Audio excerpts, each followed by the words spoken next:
This Torah class is brought to you by TorahAnytime.com. Okay, Rabbi, say Parshas Vayeitzey. What I'd like to do this morning is to present to you a number of very simple comments of Rashi.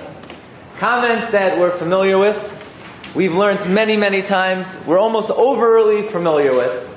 And because we're so familiar with them, we have never really took the time to stop and ask ourselves, does this really make sense? And if we do take the time, even momentarily, to observe what Rashi is telling us, very simple Rashis we're familiar with from the time we're young, we'll realize there is something underlying a number of comments of Rashi on Chumash that are obviously revealing to us something mind-boggling, really something very startling. Okay, begin Parshas Vayeitzey. Vayivka b'makom, vayolan sham kiva hashemesh. Vayikach me'avnei hamakom, vayasem ra'shosav, vayishkav b'makom ahu. The pasuk says that Yaakov Avinu lay down in that place, b'makom ahu, in that place, b'makom ahu. So Rashi's bothered. What do you mean b'makom ahu, in that place? Obviously, wherever you lie down, it's going to be that place. You can't lie down in a different place than you are. What do you mean b'makom ahu? As opposed to what? It should say vayishkav b'makom. Says Rashi, Lashon Miyot. Vayeitzey makom shachav. Yaakov lay down there. Aval Yud Daled Shanim Sheshimesh Vayeitzey. But the 14 years that Yaakov Avinu doesn't say he learned. Learning's not enough. He was Meshamesh Talmidei Chachamim Vayeitzey. Lo shachav v'layla. He didn't lie down at night. Shahaya oisek b'Torah. Okay, one of the most well-known Rashis in Chumash. Yaakov Avinu was learning Torah for 14 years. Why doesn't the Torah say explicitly Yaakov Avinu was learning Torah? Nakasha, there are a lot of things that the Torah is only meramis to and doesn't say outright. Okay, this is one of them. Vayishka b'makom ahu. But the 14 years, b'shem ve'ever, he did not lie down at night. Okay. But if we look further, Rashi at the end of Chayei Sarah, Rashi wants to know, why does the Torah tell us the years of the life of Yishmael? Who cares how long Yishmael lived? I could care less. Yishmael lived 137, 140, 143. So Rashi says, from the Gemara Megillah, Amar Abchia bar Ava, Lama Nimnu Shnaisav Shel Yishmael, in order to learn out the years of Yaakov. From the lifetime of Yishmael, we could figure out that Yaakov Avinu was Shimesh B'Veis Ever 14 years. Because we know from the time that Yaakov left his father, Yishmael died, because Esav went to marry the daughter of Yishmael, and the Torah says Yishmael's son married off Yishmael's daughter to Esav. So from there we could figure out that Yaakov Avinu must have been learning for 14 years, because otherwise there's a missing 14 years in the lifetime of Yaakov Avinu. So again, how do we know Yaakov learned for 14 years? Does the Torah say he learned for 14 years? No. How do I know? From the life of Yishmael, I could figure out that Yaakov Avinu learned for 14 years. What, the Torah is embarrassed to say straight out that Yaakov Avinu learned for 14 years? What, it's a busha? So say he learned 14 years? No. We say useless information, right? Rashi has a kasha. Why do I need to know how long Yishmael lived? I care how long Yishmael lived? You know what the answer is? The answer is, I don't care. I could care less how long Yishmael lived. But from the life of Yishmael, I could figure out Yaakov Avinu was learning in Kailo for 14 years. So say it. Vayilmad Yaakov b'veis Ever Yudalit Shana. No, that's like taboo. We're afraid we don't want to say that. So what do we say? We say there was an oisvarf by the name of Yishmael. He lived, okay, he did Shua b'Soif Yoma, but we don't really care how long he lived. It's only to figure out how many years Yaakov learned in Kailo. So say it. No. Vayishkav b'makom ahu. He slept in that place. But the 14 years, he didn't. Yishmael lived 137. 137? That means we're missing 14 years of Yaakov's life. It must be he was learning. Okay. Then we have another Rashi at the end of Toldos. Rashi makes a cheshbon. Rashi says if you count up the years of Yaakov Avinu, you're missing 14 years. So Rashi says, look at number 9, and here Rashi uses a little bit of a different word. Says Rashi, Hare chaserim yudalid shanim. We're missing 14 years. Halamadata she'achar shekibel habrachos nitman. Rashi doesn't say shimesh. Nitman, he was hiding b'veisever yudalid shanim. So again, does the Torah say he learned 14 years? No. Is it explicit? No.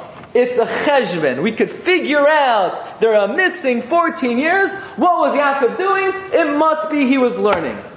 So there are 3 places in the Torah where the Torah gives you information from which you could figure out Yaakov Avinu was learning for 14 years. Would there be anything wrong if the Torah said that after Yaakov was running away from Esav, Yaakov learned 14 years? Why is the Torah dancing around the issue? Why are we hiding it? What are we afraid of? What are we embarrassed of? Just say he was learning. It almost seems every single time this Indian is brought up, we have to talk about it in the most indirect possible way. Why? What is so taboo about the topic of Yaakov learning? And then, if you notice, in number 3, Rashi changes his lashon. Rashi doesn't say, like he says in Vayeitzey, Shehaya oisek b'Torah, sheshimesh b'veisever. Rashi doesn't say, like he says in Chayesara, Lamadnu sheshimesh Yaakov. Rashi says, Nitman, he was hiding in the Beis Medrash. Now, let's just imagine for a moment, we were Esav, and we're looking for Yaakov Avinu. So you can imagine Esav, let me think for a moment. Where is Yaakov? So Esav says, let me check his big spots. So he goes to the pool hall. Hey, Yaakov Avinu, he's not there. He's not goofing around. And he goes to the bowling alley. No, Yaakov's not there. Where's Yaakov? And Yaakov's sitting there in the Beis Medrash.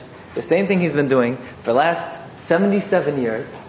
Why didn't Esav check the Beis Medrash? I mean, this is not a big chachma. This is not rocket science. Yaakov Avinu was ish tam, yoshev oyhalem. Beis Medrash shel Shem, Beis Medrash shel Aver. He didn't go to a new yeshiva. It wasn't like there were choices of yeshiva. He could learn in Chaim Berlin, Tarvadas, Lakewood. And Yaakov Avinu, this was the only show in town, Beis Aver. That's what he did his whole life. This is not a new thing. This is not a new phenomenon. What kind of hiding place is Beis Aver? What does it mean? He was in a closet? That every day Esav would come into the Beis Medrash. He would go to Yaakov's chair. Yaakov wasn't there. Yaakov was in the closet. What does Rashi even mean? He was nitman b'Beis Aver. Was he learning from Aver? Was Aver giving shiur? Well, why couldn't Esav find him? What kind of hiding place is this? This is seemingly the most illogical hiding place that anybody could think of. This is the most obvious place to hide. It's not even hard. That's what he did his whole life. So the questions I'm speaking out this morning come primarily from the Sefer Sam Derech. Sam Derech are the Chedushay Torah of Reb Simcha Zisel Broida, who was Rosh Yeshiva of Knesset Yisrael Chevron. Passed away in about 14 years ago. He was one of the Ziknei Rosh Yeshiva in Eretz Yisrael. He was a great nephew of the Alter of Kelm. He was Rosh Yeshiva of Chevron. People don't realize at his levaya he had at least 100,000 people in Eretz Yisrael at his levaya. He was from the Ziknei Rosh Yeshiva in Eretz Yisrael. There's a biography about him. Feldheim put out a biography, Prince of the Torah Kingdom, Reb Simcha Zisel Broida. So these are his questions. Then I want to mention another very interesting phenomenon about Parshas Vayeitzey, and I went this morning when they took out the Sefer Torah to just double check. Parshas Vayeitzey is actually a Parshas Sesuma. It's closed in. Everybody knows Parshas Vayechi, yeah? Parshas Vayeitzey in our Sefer Torah is a Parshas Sesuma. What do you mean? It's not true. There's a space between the end of Toldos and the beginning of Vayeitzey. There's a lot of spaces in the Sefer Torah. But normally a Parsha begins the next line. Parshas Vayeitzey, I went to check this morning because I wasn't 100% sure. I know the Baal HaTurim says it, but Parshas Vayeitzey, the Parsha Toldos ends, and Vayeitzey begins just a few spaces later, like any pei in the Torah. Why is that? And by the way, besides that, there are no Pays and Samachs in the whole Parsha. Says the Dasakanim, Tosfos points out, look at number 5. Lefikach Parsha Zu Sisuma. You know why this Parsha is closed in? Mibnei Sheyatza B'tzina Mibnei Esa. Because Yaakov ran away in hiding. So why does the Parsha have to suffer? Because Yaakov was hiding. Now the whole Parsha has to suffer. There's no space because Yaakov was hiding. What does Yaakov hiding have to do with the fact that the Parsha does not begin on the next line? What is one? So you say it's a remez. It's a remez. The fact that Yaakov was hiding, it's merumas in the closed-in, modest area of the one Parsha to the next. The Baal HaTurim also points out, Yesh Omer, She Parsha Zu Sisuma, the Hatam, the reason is, L'fi Sheyatza B'Seiser Ubarach V'Hechavei. The reason is, Yaakov Avinu left in secret and he ran away in hiding. So again, why does the Parsha have to suffer? Because Yaakov was hiding. What does Yaakov hiding have to do with the relative spacing of the Parshas? Okay. We find the same thing in Parshas Vayeitzey. Now, Parshas Vayeitzey is a full-fledged Parshas Sisuma. There is no space at all. It's just the next word. The end of Vayigash, beginning of Vayeitzey. If you didn't know, if you didn't prepare the Parsha, you wouldn't know if it's the next Parsha. You won't even know if it's the next Pasuk. Why is Parshas Vayeitzey a Parshas Sisuma? So again, Rashi says, look at number 8.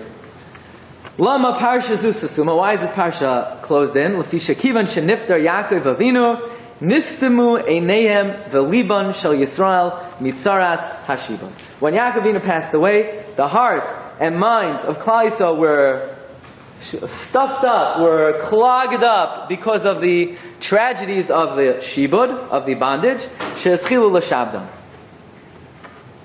So therefore what? Because the shibud began, therefore we have to close in the Parsha. Everybody knows the shibud began. It's explicit in the Psukim. Why now all of a sudden do the Parshas have to be fused together just because the minds and hearts of Klal Yisrael became confused, became stuffed up because of the shibud? What does one thing have to do with the other? Rashi points out, Yaakov Avinu wanted to reveal the case, but it was hidden from him. And therefore what? Therefore the Parshas have to be fused together. What's the connection between the spacing of the Parshas and Yaakov trying to reveal the case and not being able to? Okay, here's the real whopper. Ready for this? This is a famous Rashi. If you think about it for a moment, it's mamish a pliya she'en kamayim. Okay, you ready for this? Listen to this. Rashi at the end of Noach, right before Lech Lecha, right before Hashem tells Abraham, go to Eretz Yisrael, how does Noach end? Vayamos terach b'charan. Okay, well wait a second. Who knows? How old was Avraham Avinu when he left Haran, when he went to Eretz Yisrael? Right? The Avraham ben 75 years old, right? He's 75.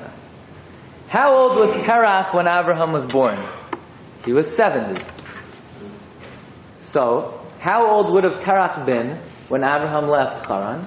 145. He was 70 when Abraham was born, and now Abraham is 75.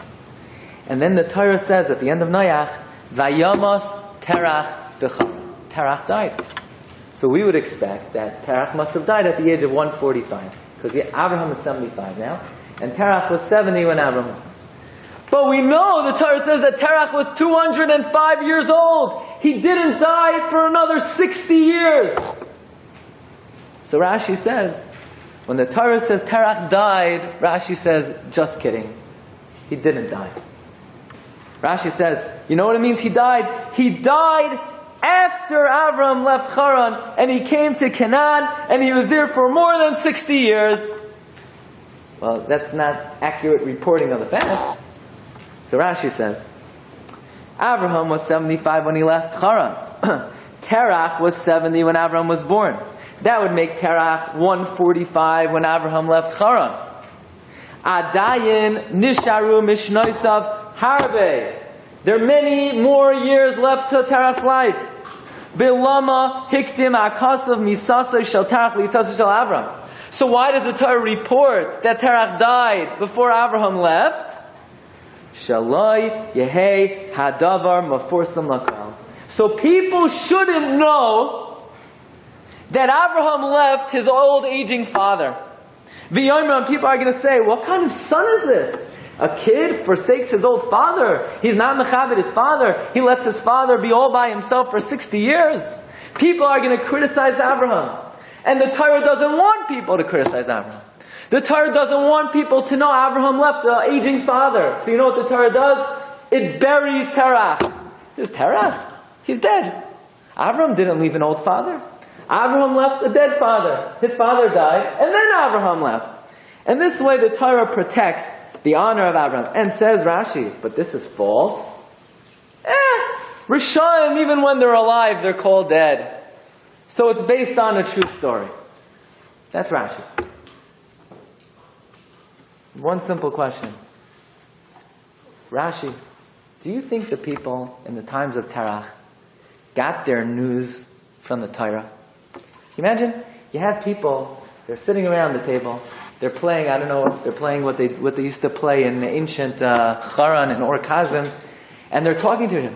Do you remember that kid Abraham? What a nice boy. What happened? I haven't seen him in shul lately. I said, yeah, he left to Eretz Yisrael. Rebbeinu Shalom told him to go to Eretz Yisrael. Yeah, but Terach, he has nobody to take care of him. So what are people going to say? Terach, he's dead. I read in the stone Chumash that Terach is dead. So don't criticize Abraham. Meanwhile, Terach comes by, he's walking by. One day they go to Terach. Terach, where's your son Abraham? So Terach says, Abraham, Rebbeinu Shalom told him to go to Eretz Yisrael. He left you as an old man? No, Terach says, he didn't leave me. I'm dead. You didn't read the Chumash? The Chumash says I'm dead. I mean, Rashi, do you think people got the news from the Chumash? People see Terach walking the streets. He's alive. Who exactly are we worried about that's going to criticize? Who are we worried is going to criticize Abraham? Well, the people in the generation. They're going to see Abraham leaving his father. So how does the Torah address that? But there is no Torah yet. The Torah wasn't given yet. So after the fact, we're going to write that Terach died. So retroactively, people are not... I mean, even if people had the Torah, do you think... Let's say they had the Chumash. That's where people got their news from? Terach is walking the streets. Terach is talking to his friends. His friend said, why did your kid leave you? Terach said, don't worry, I'm not alive. I'm not here. The Torah says I'm dead. What does Rashi mean? Look at the words of Rashi. Rashi says, Shaloi Yehei Hadavar Mefursam Lakal. So that people should not know that Abraham left his father. Is Terach alive? Yeah. Is he walking the streets? Yeah. People see every morning, the newspaper is coming to his house, Terach is getting the mail every day, but no one's going to criticize Abraham. You know why? Because the Torah says Terach died. Very nice, but the reality is he's alive. What's Rashi talking about? What does Rashi mean? What does Rashi mean? Shaloi Yehei Hadavar Mefursam Lakal. As if the only information they knew back then was based on what it says in the Chumash? What does Rashi mean? We're going to criticize Abraham? Why would we? And therefore, well then, if we're going to criticize Abraham, so then why is Rashi uncovering the secret that Terach's really not dead? Rashi shouldn't tell it to me then. Rashi should leave things be. Let us think that Terach died. Give you another example of this. Look in number 12, Parshas Vayishlach. When Yaakov Avinu was returning back to Yitzchak, it says he came to Aloin Bachus, and the Torah says that Devorah, the Meinekes Rivka, passed away. By the way, somebody called me on a Matzah Shabbos. They said, their kid came home with homework. Who was Rivka's mother? I have no idea. I'm looking around.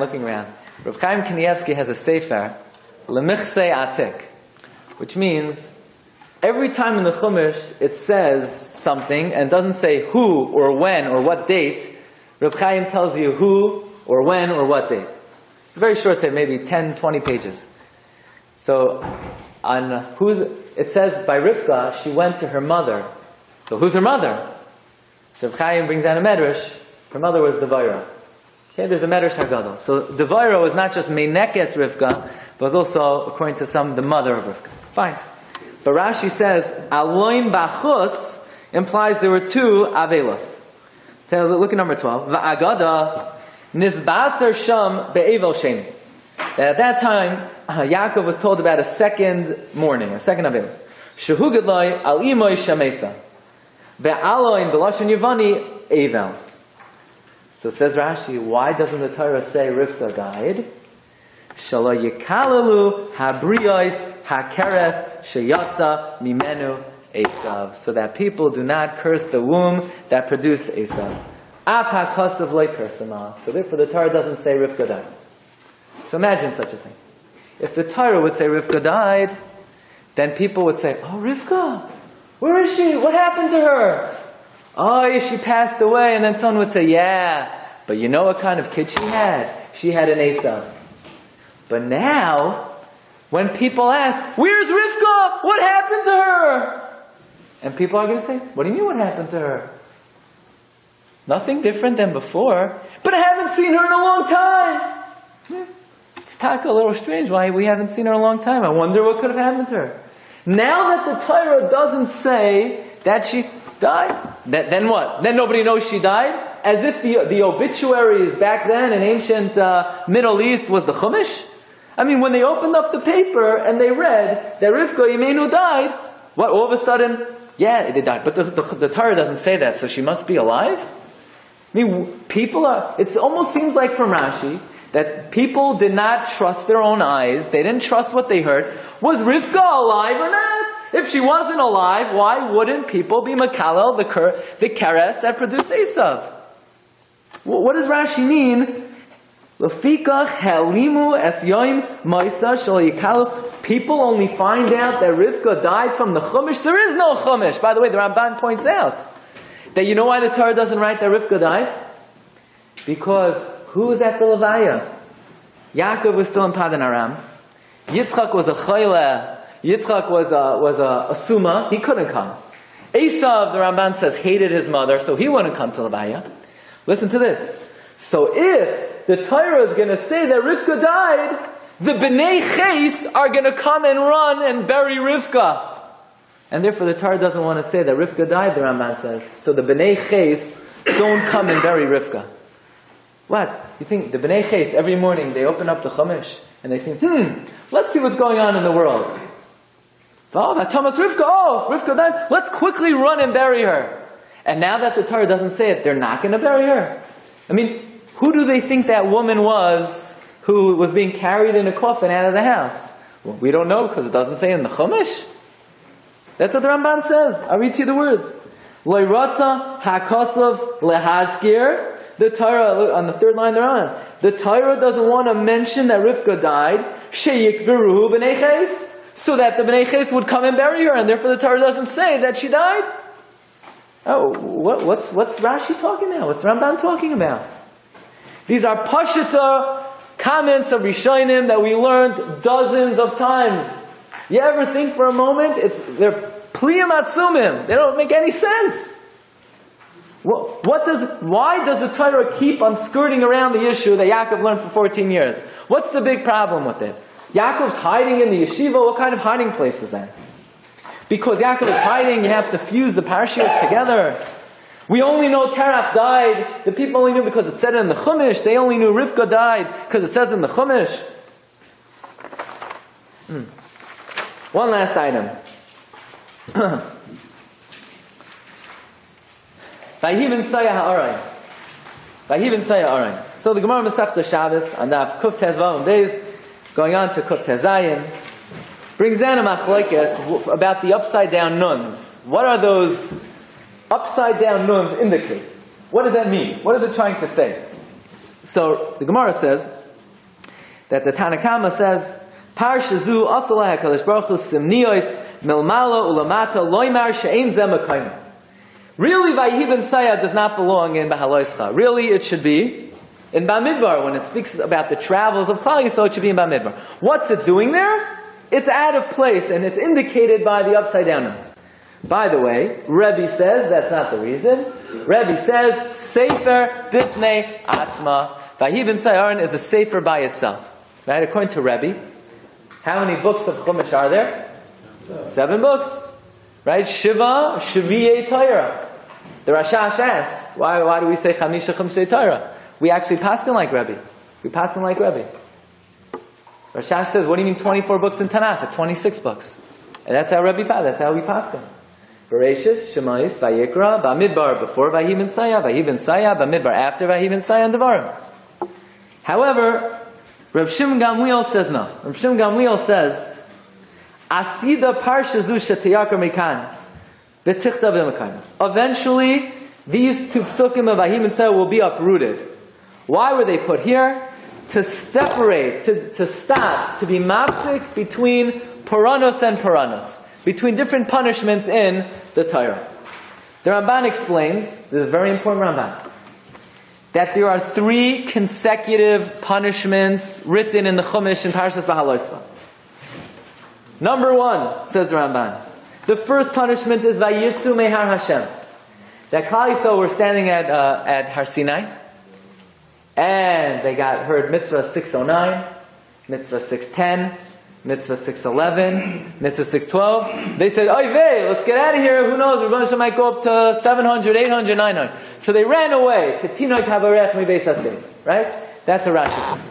Okay. And what was Puranos number 2? Vayhi ha'am kimisaynim. Yeah? And then there's a third Puranos, and that is the Asafsaf. Says Ramban, had the Torah not interrupted with Vayihi ben Saya ha'araim, it would be Shalosh Puranos Smuchai Sulazu V'nimtzu Muchzakim B'Puranos. Hear what the words of the Ramban? Had the Torah not interrupted the 3 punishments, if the Torah would have wrote Vayisu Mehar Hashem, number 1, number 2, the Mesainim, number 3, the Hasafsuf, had the Torah wrote 3 Averos back to back to back, Chas v'shalom, says Ramban, we would have been muchsak in Puranos. We would have established a chazaka. We would have established a reality that the Jewish people just keep on sinning. And therefore the way the Torah wrote it was punishment, punishment, Vayhi ben Saya, punishment. Ramban, did Klal Yisrael sin back to back to back 3 consecutive Puranos? Absolutely. That's what happened. First they were Vayisu Mehar Hashem, then you had the Mesainim, and then you had the Hasafsa. Did Vayihi ben Saya happen then? No, didn't happen then. It happened in Bamidbar, 2 parsha's before. So just because you report the facts inaccurately, that doesn't change the reality of how it happened, right? Everybody knows just because it says it in the newspaper, it doesn't mean it actually happened, right? Actually, if it's in the newspaper, you could be sure it didn't happen that way. So if the way it happened was back to back to back, it happened 3 consecutive Puranos, just because the Torah says it in a way that it didn't happen, how does that change the chazakah? They did sin back to back to back. That's how it happened. That's the reality. That's the metzius. Who cares how it's written?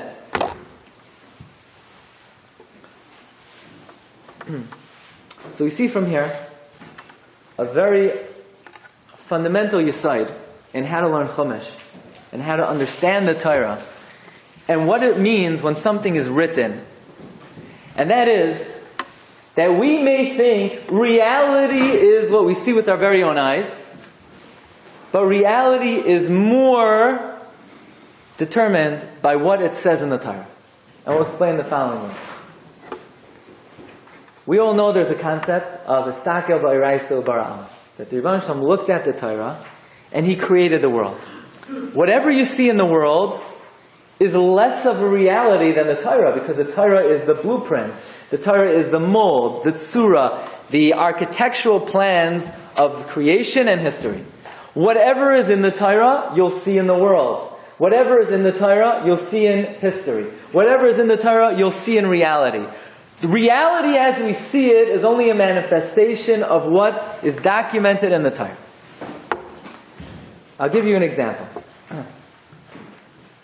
If the sun, right, were closer to the earth than it is, the world cannot exist.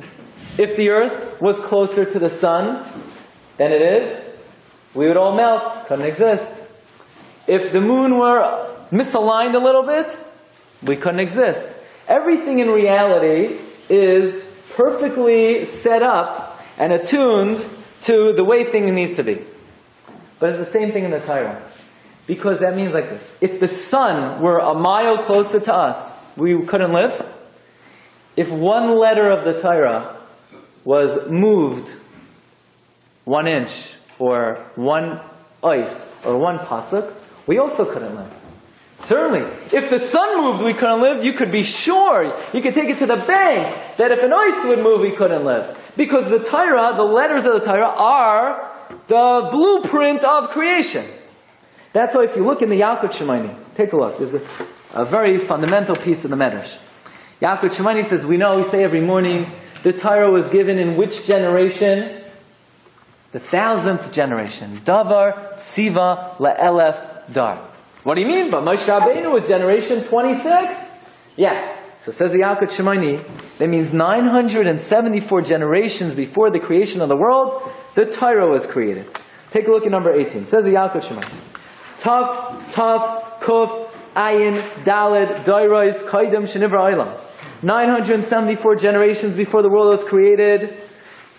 Yashav HaKadosh Baruch Hu, Rebbeinu Shalom was sitting, V'darash, V'chiker, Ubachan, V'tzireif, Es Kol HaTorah Kula. The Rebbeinu Shalom was expounding, investigating, searching, purifying the Torah. Says the Medrash, 2 lines later. V'achar kach hoitziu mipiv v'kavai b'Torah shenemar imrois Hashem amoros tahiros. Says the Yalkut Shemaini. The Torah is so precise, it's so designated, that if one letter of the Torah would move 1 iota, the entire world would cease to exist. Says the Yalkut Shemaini. V'chol davar v'davar shekava v'Torah. Im zaz mimakayma. If any part of the Torah would move, kima, even a tiny bit, kilkel es kol ha'olam kulei, the whole world would be destroyed. Right? Why? What's the big deal? If there is a yud, there's no yud. Whether the yud has a kutzah shel yud, no. What do you mean?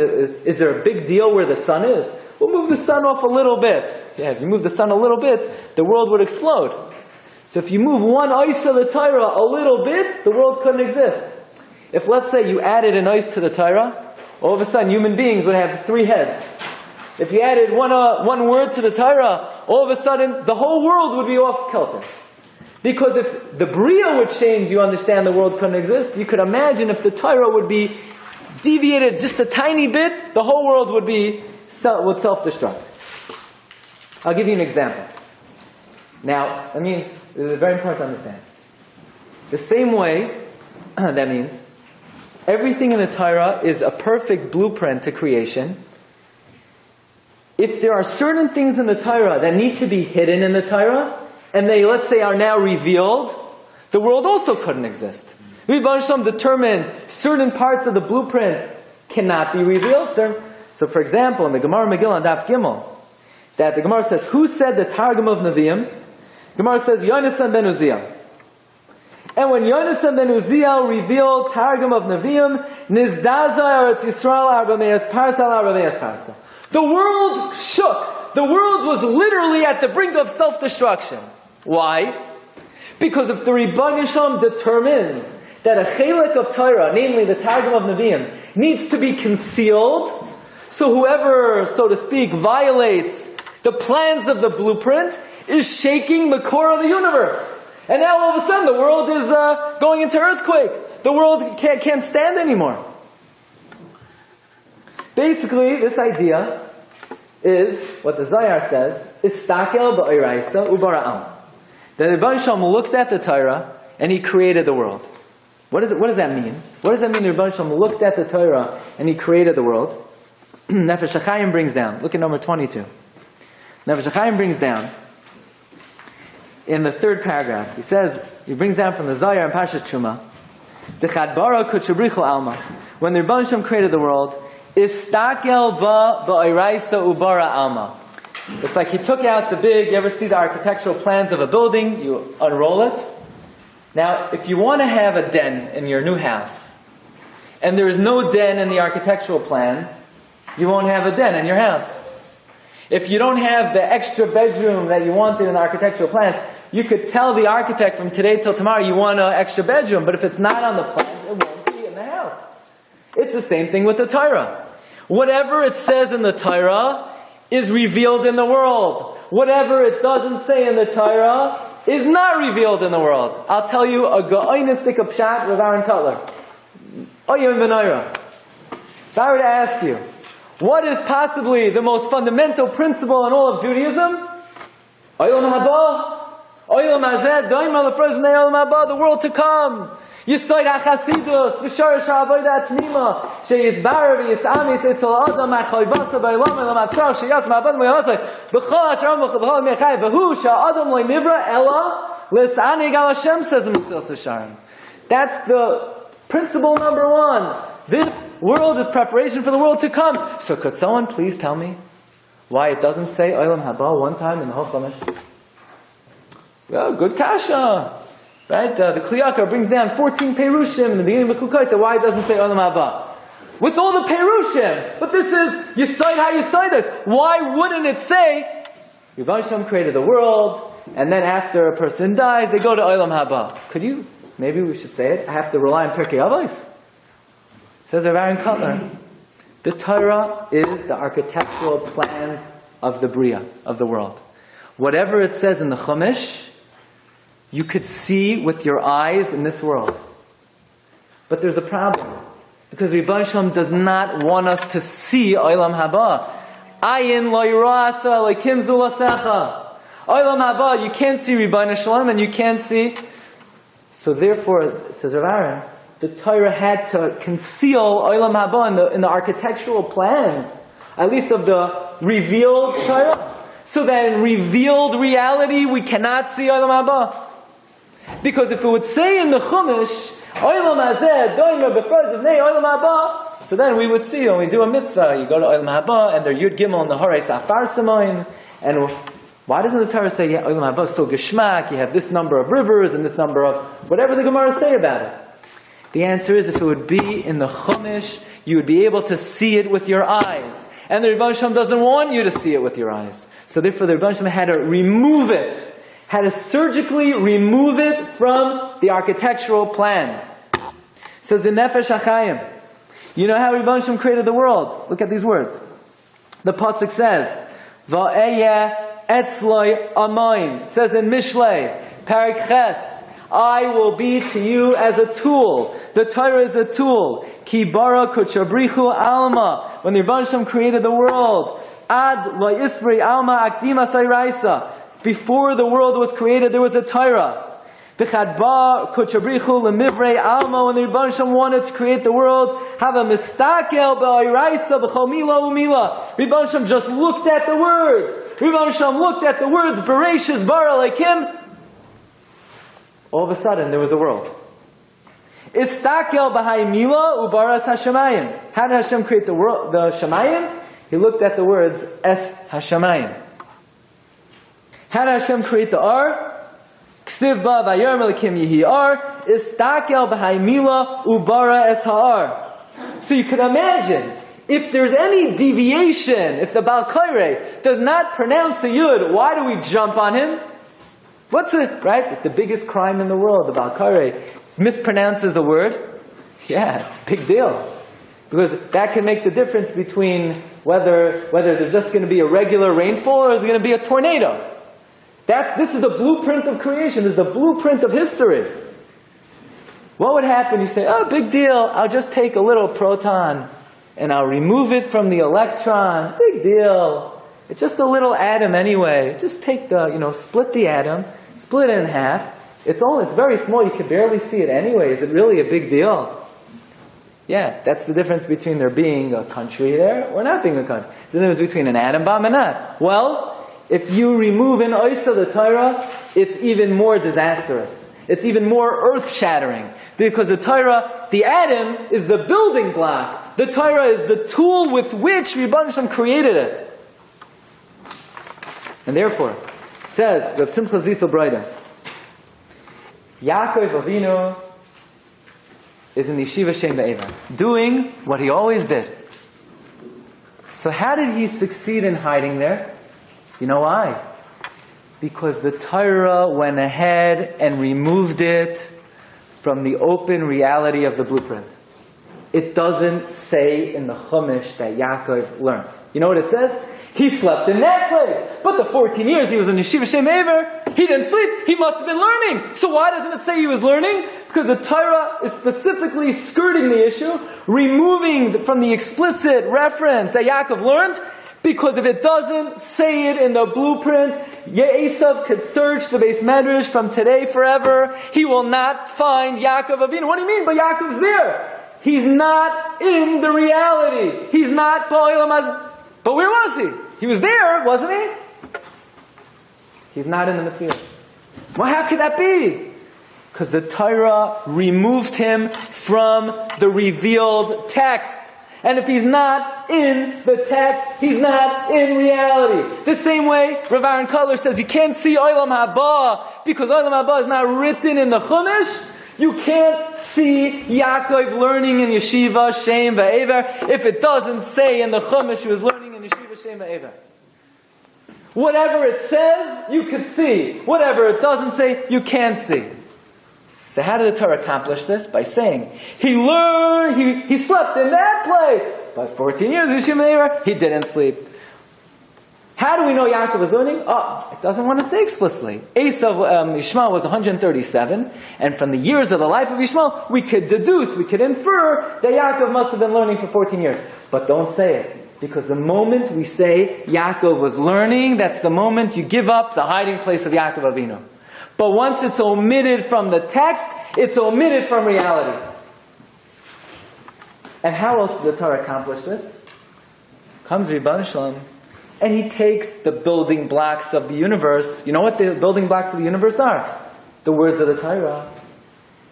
And he takes Parshas Vayeitzey, and really Parshas Vayeitzey should be an open Parsha, where things are clear, things are revealed, things are apparent.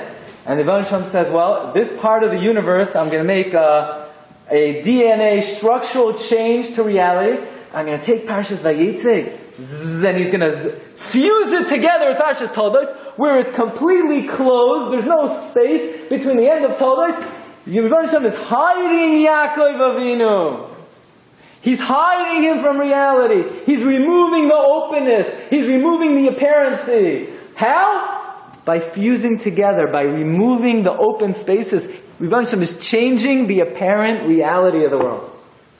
There are no spaces in Parshas Vayeitzey, so that everything is closed in. Esav could search Yaakov Avinu's chair. Yaakov Avinu's chavrusa is sitting right opposite him, shuckling away. And the pages of his Gemara are turning, but Yaakov Avinu ain't there. Because if you can't see olam haba, because the Torah doesn't write it, you can't see Yaakov Avinu learning in the Mitzvah.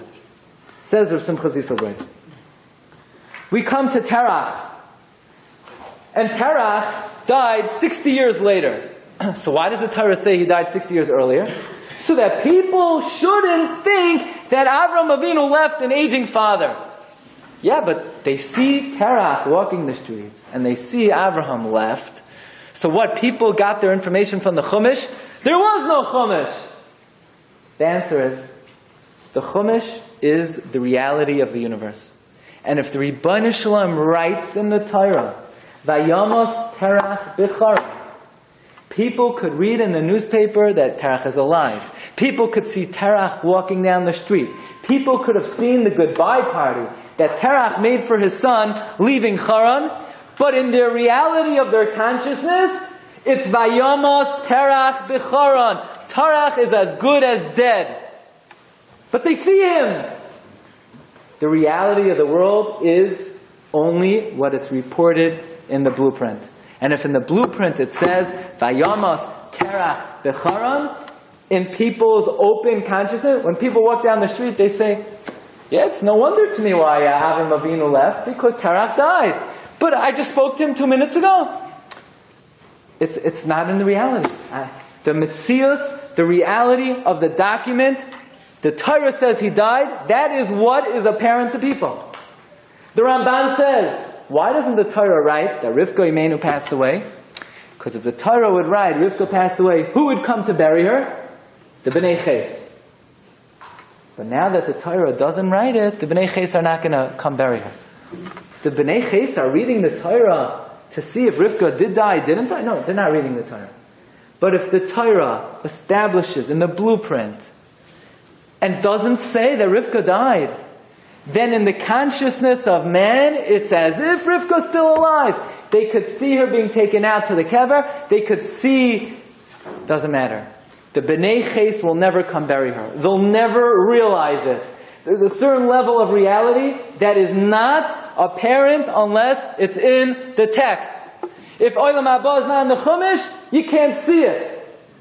By the way, I'll tell you, I wasn't planning on mentioning this, but the Gemara in Masechta Taina says, Yaakov Avinu loy meis. Yeah, Yaakov Avinu didn't die.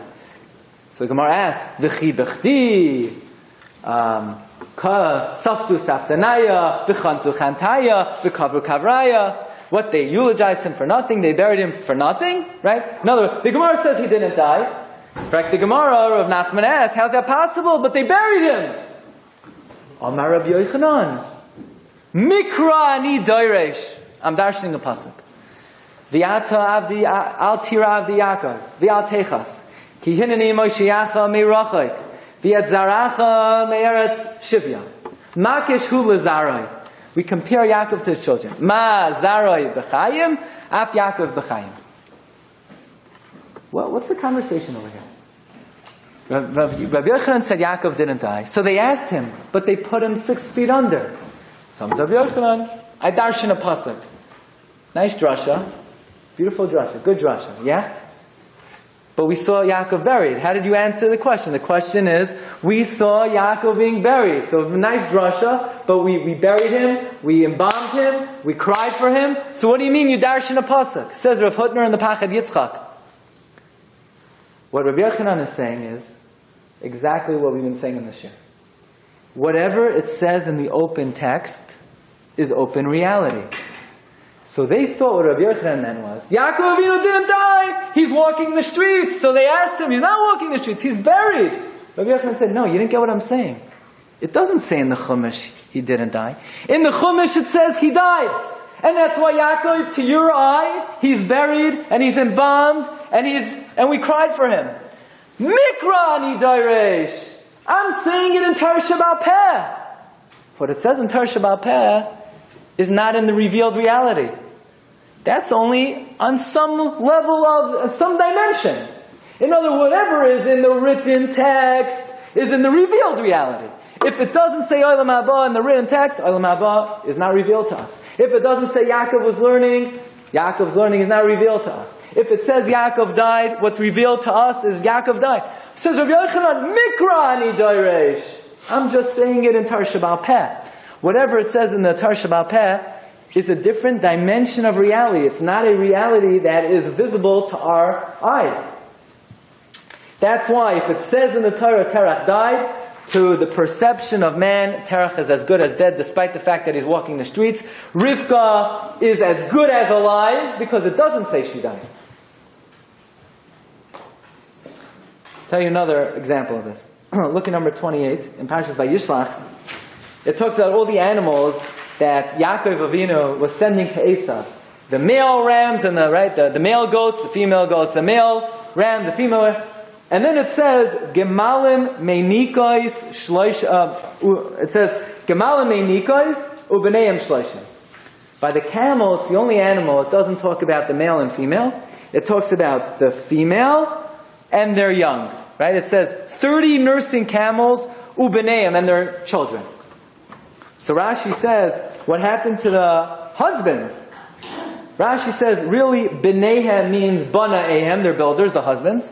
But since camels are tsinuim, they're very modest, they're modest animals, therefore it did not want to say explicitly the husband, so it said it in a more discreet way.